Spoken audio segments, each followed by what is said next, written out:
I can tie it all in together. Basically, what I would have said to myself and what I would say to licensing students now is when you, for example, when you go for your placement and you're only required by your college to do 120 or 140 hours in order to get licensed, but there is nothing preventing you from doing more. And when you have a mentor, like another fellow licensee that's experienced, whether they be a lawyer licensee or a paralegal licensee, that is, an unlimited source of education and knowledge that you should take advantage of. So when my younger self, um, I would say, keep your ears open, listen as much as you possibly can, absorb as much as you possibly can. And I would also say don't rely solely on the education that you received at your college. I mean,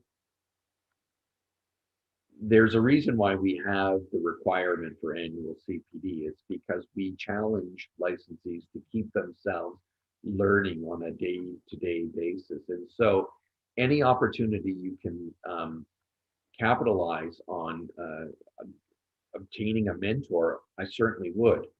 If you find that difficult, the Law Society has the, which is called CAN, which is the Coach and Advisory Network, where we will pair you up with a mentor in any area that you are seeking advice on. So there's a lot of resources like that that I would say that people unfortunately aren't taking full advantage of.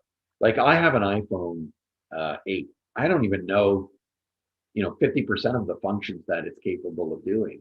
And the same goes with licensees. They don't realize all of the management, the resources that the Law Society has available to them that you could take advantage of.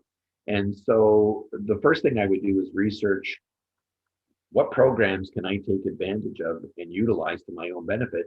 And then when I get a mentor, whether it be through my placement or through the Law Society, take full advantage of it and don't just say after the 120 hours, I'm out of here.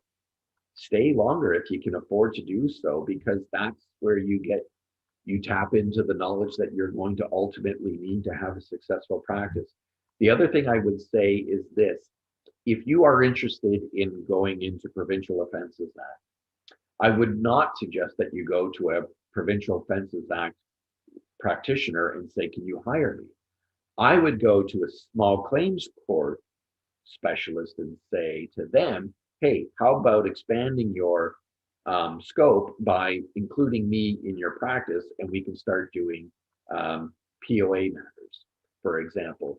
Because what we see in the role model of lawyers is successful law firms cover all areas of practice, whereas paralegal firms seem to be specialized. So you'll have a traffic ticket paralegal firm, you'll have a small claims paralegal firm, you'll have a landlord-tenant paralegal firm, but you very rarely see those multidisciplinary practices.